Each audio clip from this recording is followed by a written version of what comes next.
Legendary actress Simi Grewal की खूबसूरती 75 plus की उम्र में भी एक ताजा हवा के झोंके सरीकी है। सिमी की सादगी, डिसेंसी के लोग आज भी कायल हैं। 60 से 70 के दशक में सक्रिय सिमी ग्रेवाल ने हालांकि बहुत कम फिल्मों में काम किया, पर अपनी खूबसूरती और पर्दे पर निभाए अपनी बेहतरीन अभिनय के द्वारा वो आज भी लोगों में सुर्खियां बटोरती हैं। सिमी ग्रेवाल की पर्सनल और प्रोफेशनल लाइफ दोनों ही हमेशा लोगों की क्यूरियोसिटी का केंद्र रही। रोंडेव्यू विद सिमी ग्रेवाल सिमी के करियर का सबसे फेमस शो रहा जिसे उन्होंने होस्ट किया। सिमी इस शो में बॉलीवुड और इंडस्ट्री के बड़े बिजनेस टाइकून्स का इंटरव्यू लेती। I think one of my favorite songs is the song that I should sing to Reena. चेहरा है या चांद खिला है। इस शो ने सिमी ग्रेवाल की पॉपुलैरिटी को बुलंदियों तक पहुंचा दिया। हालांकि 2011 से सिमी ग्रेवाल शोबिज से दूर हैं, लेकिन वो सोशल मीडिया पर आज भी काफी एक्टिव हैं और पॉपुलर भी। 17 अक्टूबर 1947 में लुधियाना में जन्मी सिमी ग्रेवाल जब महज 5 साल की थी तो उन्होंने राज कपूर की फिल्म आवारा देखी और इस फिल्म को देखने के बाद से ही उनके अंदर फिल्मों में काम करने का जुनून सा गया। हालांकि सिमी ग्रेवाल के पेरेंट्स नहीं चाहते थे कि सिमी ग्रेवाल फिल्मों में आए। उनके पेरेंट्स चाहते थे कि सिमी अच्छी एजुकेशन ले और इसीलिए उन्होंने स्टडीज के लिए सिमी को उनकी बहन के साथ लंदन भेजा। लेकिन 15 साल की छोटी सी टीन एज में सिमी ग्रेवाल ने अपने पेरेंट्स को अपने ड्रीम करियर के लिए कन्विंस किया और अपने ड्रीम प्रोफेशन को स्टार्ट करने के लिए भारत लौट आई। उन्हें उनके ब्रिटिश अंदाज में इंग्लिश बोलने के कारण उनके करियर की पहली film Tarzan goes to India मिली। फिर सन ऑफ इंडिया में भी सिमी ग्रेवाल ने काम किया, पर सही मायनों में हिंदी सिनेमा में उनकी पहचान बनी 3 देवियों फिल्म से।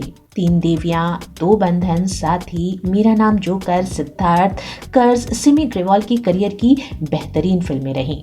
मेरे जीवन साथी चली थी मैं तो प्यासी, तूने देखा हुई खिल के बहार, मेरे जीवन साथी। 1970 में राज कपूर की फिल्म मेरा नाम जोकर में सिमी ग्रेवाल के दिए बोल्ड सीन को आज भी हिंदी सिनेमा की कुछ सबसे बोल्ड सीन्स में गिना जाता है।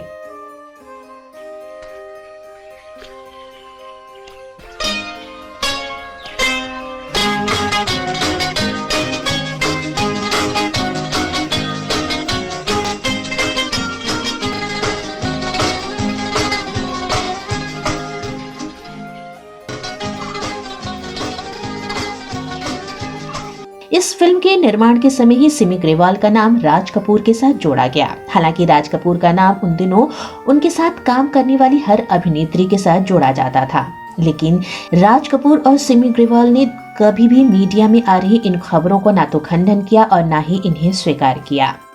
सिमी ग्रेवाल ने मेरा नाम जोकर के बाद फिल्म सिद्धार्थ में एक बार फिर से राज कपूर के लिए अभिनय किया। Darf ich etwas Wasser bitten?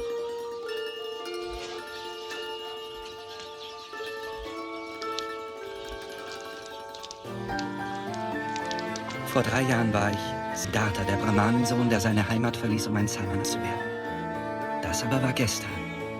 Heute habe ich einen neuen Weg betreten, der in deinen Garten führt. Küss mich. Film Siddharth Raj Kapoor की कुछ सबसे ज्यादा विवादित फिल्मों में से एक रही, जिसे विदेशों में तो काफी पसंद किया गया लेकिन हिंदुस्तान में बैन किया गया। हिंदुस्तान में बैन होने की वजह से इस फिल्म ने काफी सुर्खियां तो बटोरी, लेकिन सिमी ग्रेवाल के अभिनय को वो तारीफ या वो प्रसिद्धि नहीं मिल सकी जिसकी वो हकदार थे।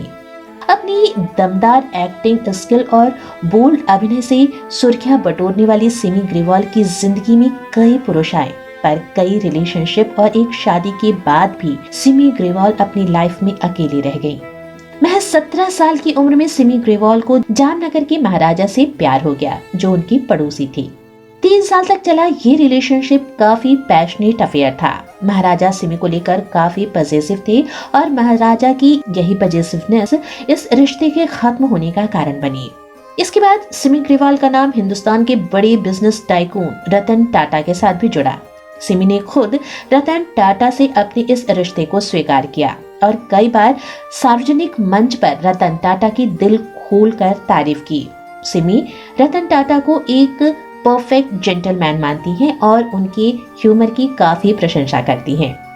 वहीं रतन टाटा हालांकि बहुत कम अपनी पर्सनल लाइफ पर चर्चा करते हैं और विवादों से दूर रहना पसंद करते हैं, पर एक इंटरव्यू में रतन टाटा ने स्वीकार किया था कि उनकी जिंदगी में कई बार ऐसे मौके आए जब उनकी शादी होते होते रह गई। सिमी ग्रेवाल सैफ अली खान के पिता और अपने जमाने के दिग्गज क्रिकेटर और इंडियन क्रिकेट टीम के कैप्टन मंसूर अली खान पटौदी के साथ भी एक सीरियस रिलेशनशिप में रहे। दोनों को उस वक्त हर जगह एक साथ देखा जाता था। दोनों एक दूसरे को लेकर काफी सीरियस थे और दोनों की शादी की खबरें भी उन दिनों खूब सुर्खियां बटोरती थी। पर कहते हैं कि एक पार्टी में नवाब पटौदी की नजर शर्मिला टैगोर पर पड़ी और शर्मिला टैगोर की खूबसूरती ने मंसूर अली खान पटौदी पर कुछ इस तरह से जादू किया कि उसी पहली नजर में मंसूर अली खान पटौदी ने तय कर लिया था कि वो शर्मिला टैगोर से शादी करेंगी। और फिर अचानक सिमी ग्रेवाल और मंसूर अली खान के रिश्ते में दूरियां बढ़नी शुरू हो गई। सिमी ग्रेवाल मंसूर अली खान पटौदी से मिले इस धोखे से आहत जरूर हुई, पर उन्होंने इसकी शिकायत कभी भी पटौदी से नहीं की और अपनी इस रिलेशनशिप को दोस्ती के रूप में हमेशा के लिए कंटिन्यू किया। मंसूर अली खान से रिश्ता खत्म होने के बाद सिमी की लाइफ में आए बिजनेसमैन रवि मोहन, जिससे उन्होंने शादी की। 3 महीने के रिलेशनशिप के बाद 27 साल की उम्र में सिमी ग्रेवाल ने रवि मोहन से शादी की थी, लेकिन शादी के चंद दिनों बाद ही दोनों के बीच में टकराहट बढ़ने लगी। रवि मोहन चाहते थे कि सिमी अपने करियर को समाप्त करके पूरी तरह से एक हाउसवाइफ के रूप में रहे, जिसके लिए सिमी बिल्कुल भी तैयार नहीं थी। दोनों का जिंदगी देखने का नजरिया काफी अलग था और एक दूसरे से एक्सपेक्टेशंस भी काफी जुदा। दोनों की इसी रवैये की वजह बनी दोनों की तलाक का कारण। 1979 में सिमी ने अपने पति रवि मोहन से डिवोर्स ले लिया। सिमी को इस शादी से कोई भी संतान नहीं हुई। रवि मोहन से अलग होने के बाद सिमी ने कभी शादी नहीं की और न ही नई गृहस्थी बसाई। उन्होंने अपने करियर पर फोकस किया और 1985 तक फिल्मों में सक्रिय रहीं। हाय, हाउ यू? ए, ये सूरत क्या बना रखी तुमने? बोलो ना, नहीं बताओगे? ओह, मैं समझ गई, तुम मुझसे मजाक कर रहे हो ना? तुम रोनी सूरत बनाकर कह दोगी, रीटा, मैं तुमसे शादी नहीं कर सकता, यही ना? मैंने तुमसे नहीं, कुदरत ने हमसे मजाक किया है रीटा। फिर 1997 में उन्होंने बहुचर्चित show rendezvous with Simi Garewal show host किया, जिसे उन्हें बहुत पॉपुलैरिटी मिली।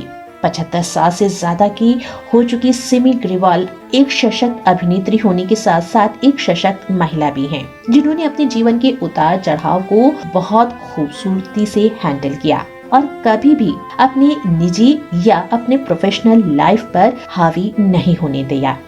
सिमी ग्रेवाल की खूबसूरती, डिसेंसी के लोग आज भी दीवाने हैं। कैसी लगी सिमी ग्रेवाल पर केंद्रित हमारी आज की ये स्टोरी? कमेंट सेक्शन में हमें जरूर बताएं।